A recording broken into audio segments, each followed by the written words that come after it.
What's going on, peeps? It's Wrath here, hanging out today, playing some more Watcher of Realms, and today we're going to talk about the heroes in the upcoming summon event and whether or not you should be pulling. Now, all of this for me is going to be based mostly on conjecture and me reading skills and watching other people who have access to the test server test these heroes out, since I don't have access to that, which is a little bit hurtful, but it is what it is. So we're going to start out here with the Special Ancient Summoning Rygar, the new Nightmare Lord hero. Talk about him relatively quickly, because honestly, I don't believe he's actually as important as Yuri, or at least in my opinion, he won't be. So with that said, let's jump in, take a quick peek at old Rygar here. We'll look through his kit a little bit, kind of breeze through it, and then we'll kind of go over if I think you should be summoning him or not. So first up, he has his talent here. Actually, the double attack range here is pretty nice, so you can use him kind of behind somebody, which is pretty good. It's also nice for most of your guild boss content. Having 2-tile range means you can be a little bit more flexible where you put them, and they're still effective, like in Apocalypse 2. You can put him on the very, very back row, and he will still actually target the boss, which is nice. Just gives you a little more freedom on where you place him, so that's actually pretty solid. First up, his talent. When he attacks with his hammer, that's this thing over here, 20% chance to inflict stun, and his right hand, the axe, or I guess that's his left hand, LOL, does defense reduction. The defense reduction is 20%. It's not like the highest defense reduction out there, but it is still pretty decent.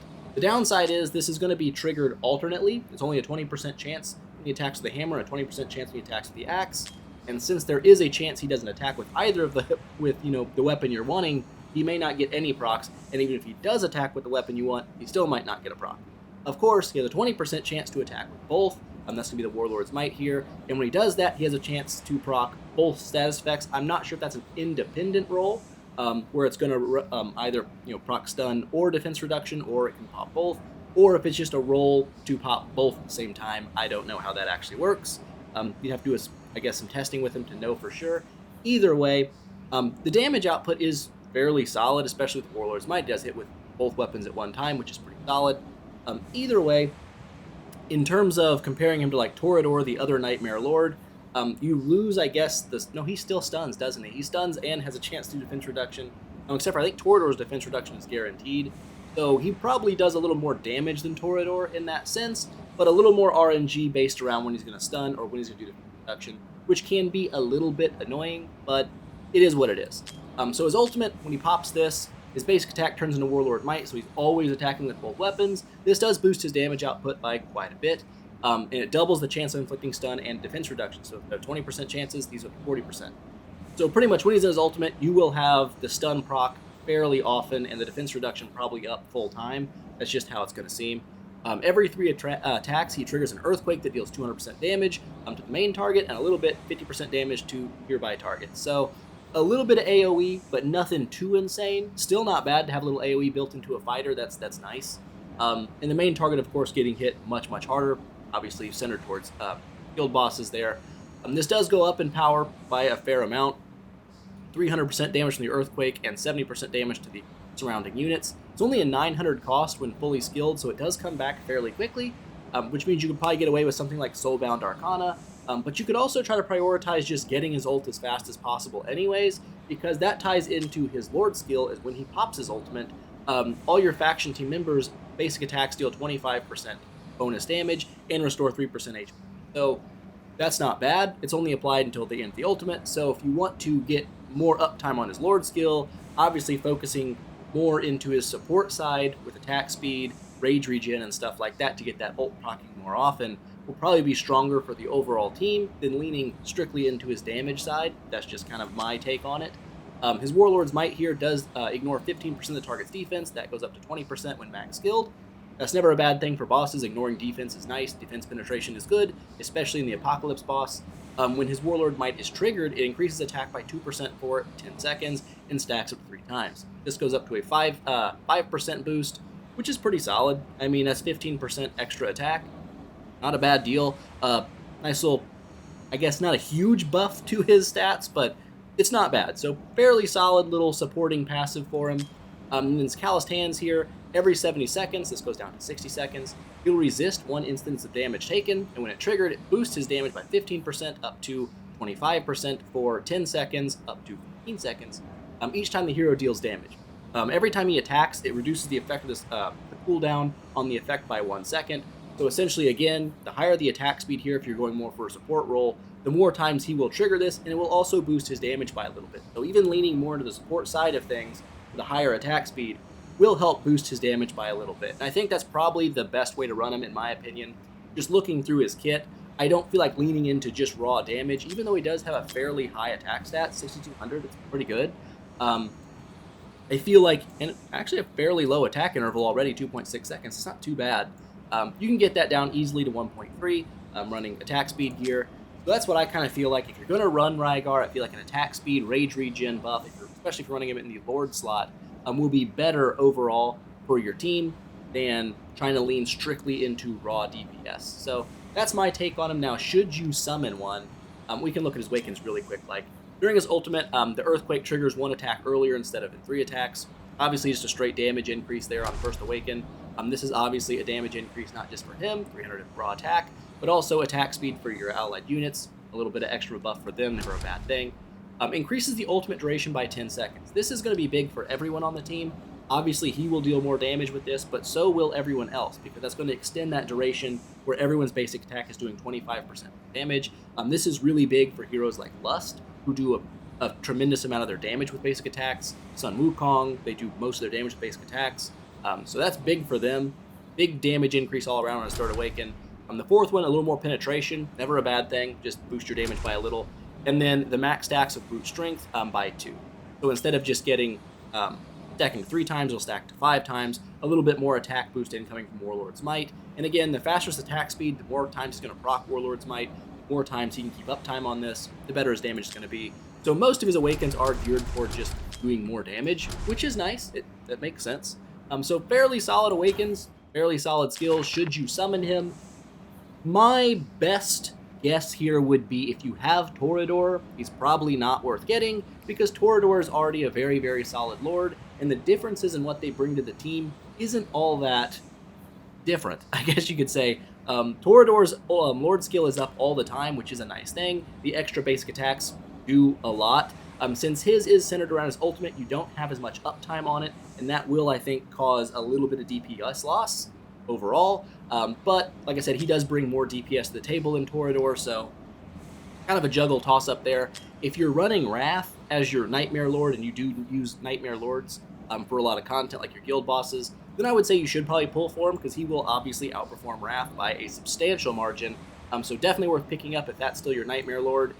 If you have Toreador, you can probably let this one go, save those ancient summons up for perhaps another Ingrid, Pope, maybe a potentially new hero that comes in the future. That's just my take on that. So that's Rygar out of the way. Let's talk about Yuri. Now, Yuri is kind of the one that I'm more interested in, because I have Kagiri, so I get the Bond skill, and that's great. But she's a Nightmare Piercer, and that is nice.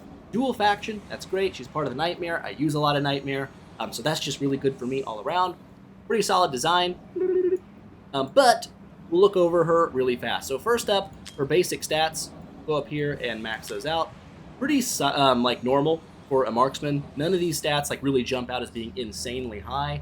They're just pretty stock standard marksman stats for a 6-star, and that's not a bad thing.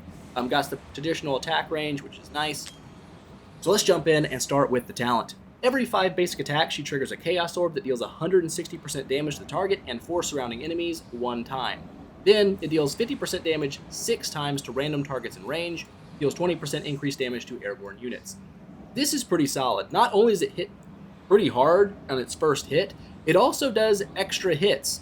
So it's like an AoE kind of thing. So it's not only good single target, it's also AoE, and that's pretty solid. That's a good marksman in my opinion. It allows a little bit more of a versatility in how you use her. She's not just going to be for guild bosses. You can easily use her in areas where you want AoE damage, and she can still do that.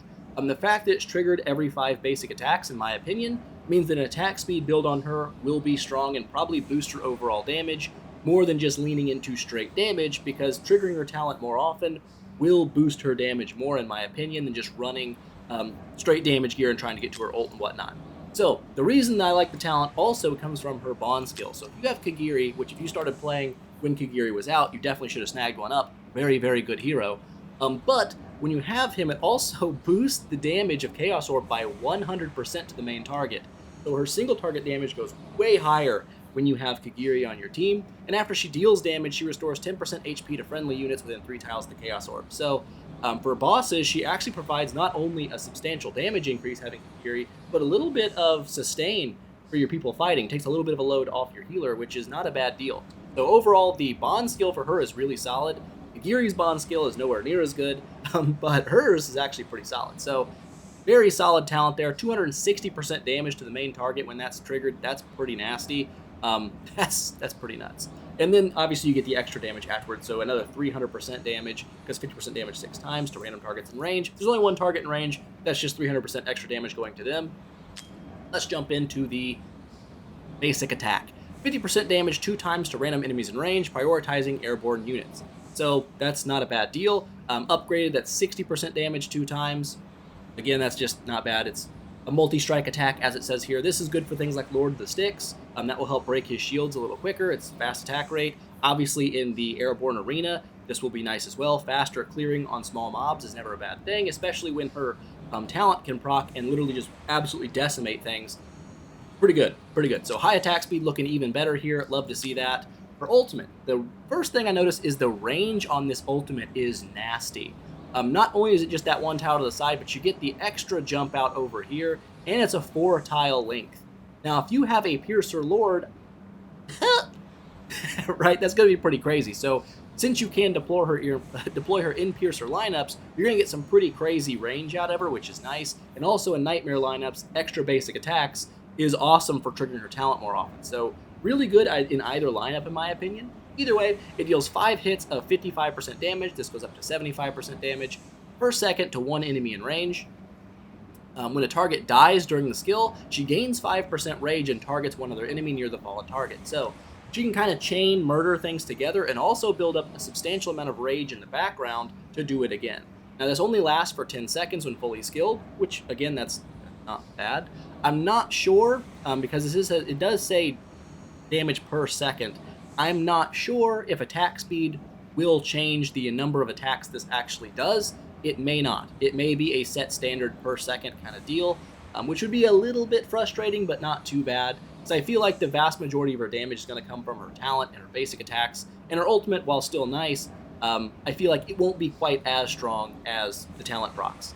So either way, it's a fast coming back ult. Only 700 cost when fully skilled. That means you'll get it relatively fast. This means things like Soulbound Arcana will be really nice. You can get her to that 50% damage buff relatively quickly, and that's always nice. That's really, really good. 50% damage, very hard to ignore. I still feel like an Infernal Roar set won't be bad on her either. You don't have to have Soulbound Arcana, obviously.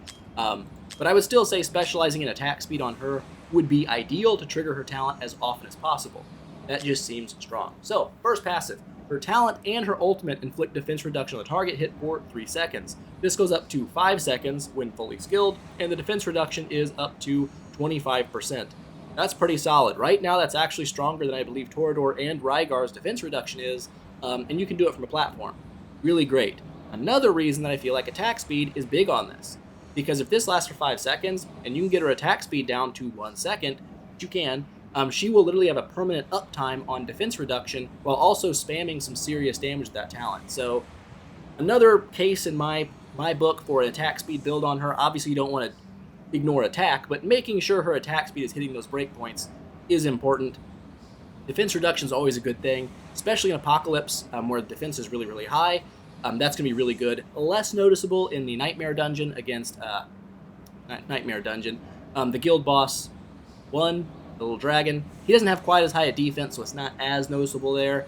Much more noticeable against Semra. So, moving on to the next passive here. Every time the talent is triggered, it boosts your attack by 8%, stacking up to 2 times. This does get increased. Max stacks go to 4, and the attack bonus goes to 10%.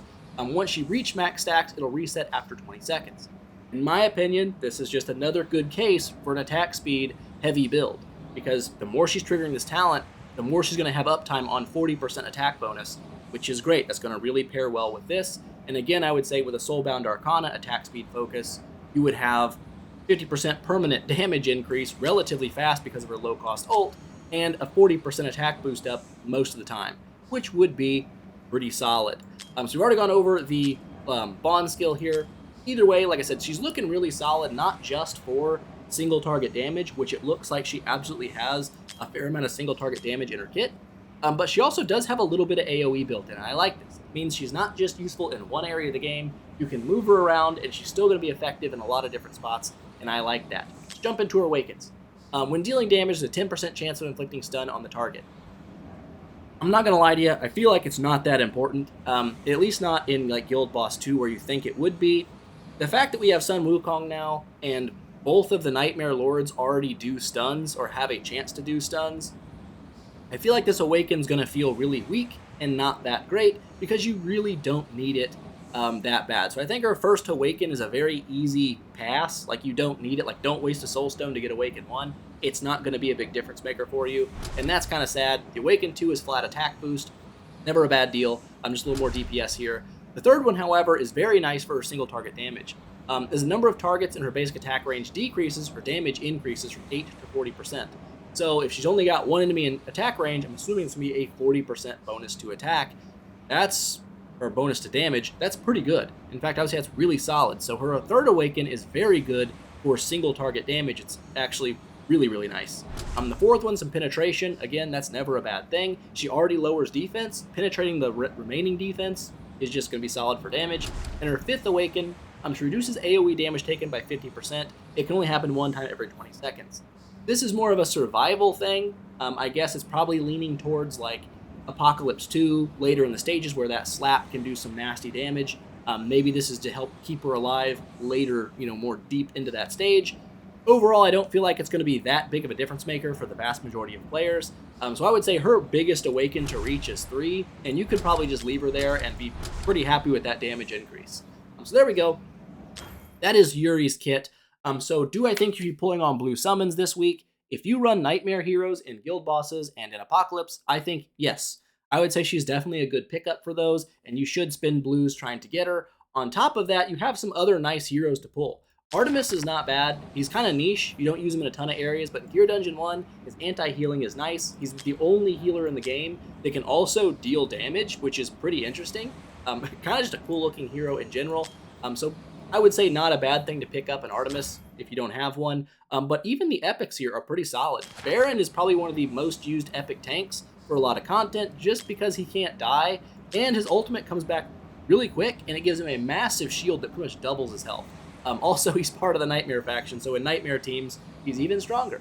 Very, very solid hero, worth picking up. Lily here as well is a pretty solid epic healer, but she's also used in Salazar's fusions. So if you don't have a Salazar, this is the one hero you can't actually fuse that he needs. So we can jump over there real quick just to look at that.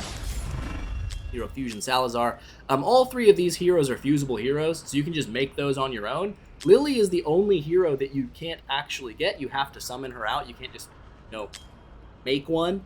So the fact that she's available in this banner is actually pretty nice. That does mean that you can essentially snag out your Salazar from this event as well. And Kalina, put her to mid-tier. She's not great, she's not terrible, she does have true damage, one of the only epic heroes that does have true damage, but she also can't crit, which sucks. But either way, I think it's definitely worth pulling blues on this event, and I definitely will be doing that, probably on, I don't know if this account will, I'm pretty poor over here, although I do kind of want these epics, so I might pull anyway, just to try to get me a Baron or a Lily or something. On my main account, absolutely going to be pulling, hoping to grab a Yuri, because I do kind of want more platform pile units that deal damage, especially in my Guild Boss teams. I don't really have great platform units there, so this will be a nice pickup for me. Hopefully, if I can snag her, that'll be great. I've already got Artemis over there, but I'm not going to be upset if I get more. But yeah, getting a Lily and a Baron, I wouldn't be upset with that either. Overall, I think, should you summon this weekend? For Yuri, yes. For Rygar, it depends. If you have Wrath as your Lord hero, he will absolutely boost your damage. If you have a Toreador already, you can probably skip on him and pick up another hero later that may be better. So there we go. That's pretty much the point of the video today. Wanted to talk a little bit about those guys. So hope you enjoyed it. If you did, don't forget, smash that thumbs up button and show your support, and I will see you guys in the next one.